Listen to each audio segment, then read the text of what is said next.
Hey everybody, welcome to the video. This is part 2 of the Jeep project. I just have to make sure the mic is on. So what we're going to do in the first section here, I was kind of hoping to get the motor pulled out today. It's already 2 o'clock. I had to go look at a professional camera tonight at around 6. So I'm not sure how far we're going to go. Hopefully by the end of tomorrow we'll have the engine out and the engine put out during the week. We'll see. But what are you going to do now since I removed the rad and everything else? What you want to do is we're going to remove the belt. The power steering pump, we're going to take it off. We're just going to push it over to the side. We're not going to disconnect the hoses. And then we're going to go about your throttle cable here. We're going to take that off. And the bracket. I'm going to have to save these clips that are on your valve cover because I don't have it. And we're going to disconnect all the wiring up front first. So we're going to work on that, get all the wiring and all that off. Set off to the side to pull it. My wrenches didn't come in, those E-Torques I think they are, to get the bolts off the top of the transmission, but the more I think about it, I think I'm going to pull the motor and transmission all out at once. I'm going to have a look once I get underneath and see. So once we get underneath, we're going to see how hard it is to disconnect the transmission from the transfer case. I hope that's just going to be pretty simple. And if it is, we're going to go that route. But in the meantime, I got the time-lapse camera set up on the side so you can see everything else that goes around when I'm doing it, because not everything I'm going to be able to film, and then you can kind of see in the background, you know, just what's all going on. But enough of the bullshit, let's get to work. When it comes to moving the fuel injector line, you need one of these tools.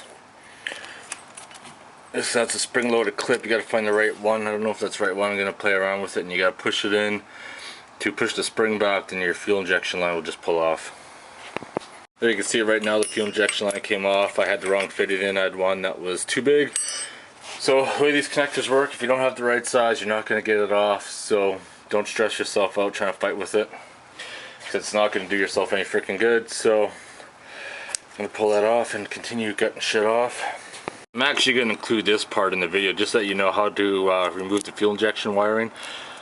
You got to pry this red tab up. I just stuck a screwdriver on the side, peeled it up. Then once you pull this red tab out, you just push this black piece in and your fuel injector will come off, or the fuel injection wiring will come off of the harness.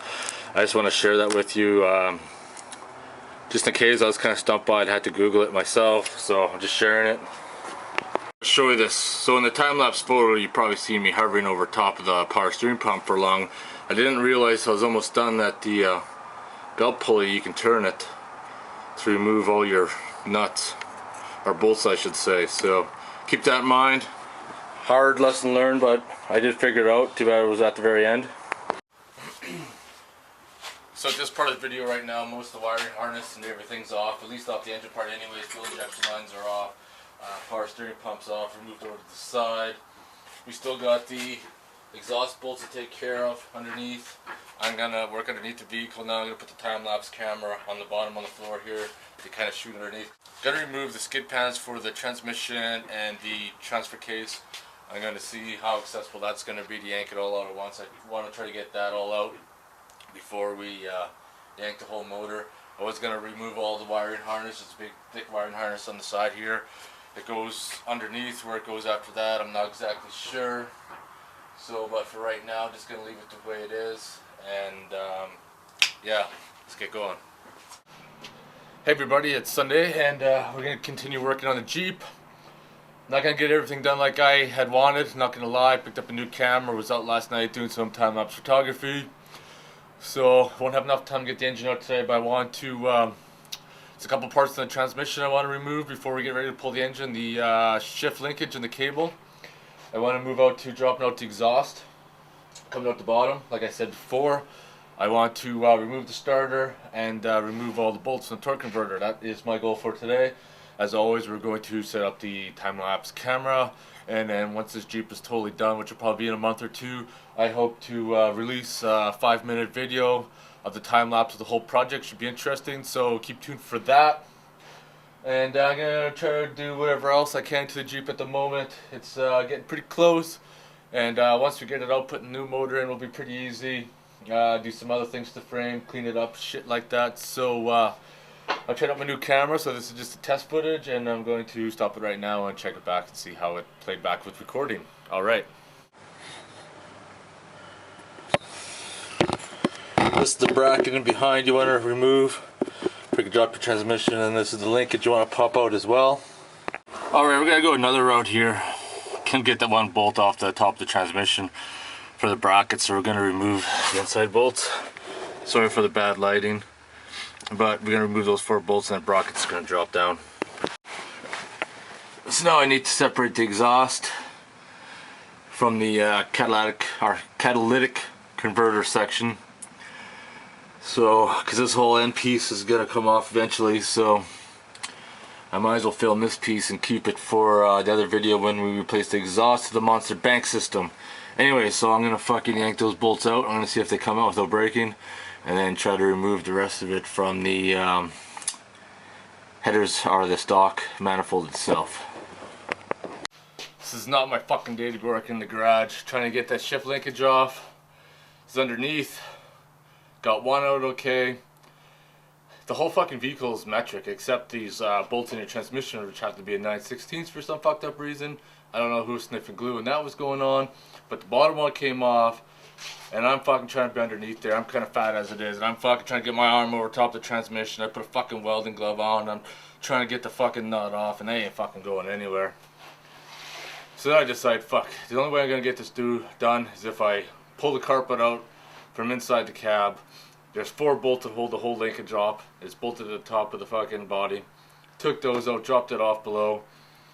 I couldn't get the shifter cable off, and then so I just decided to undo the bolt where it goes on the transmission.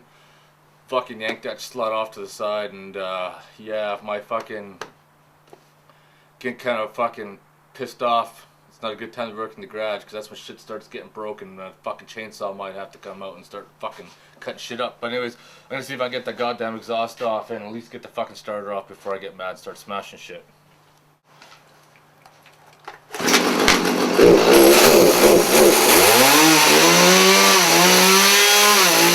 Well, I found the easiest way if you want to get your exhaust bolts off your header or your manifold.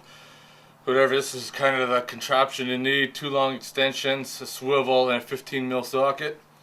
You can probably watch the time-lapse video. It's going to be showing up in the corner at some point.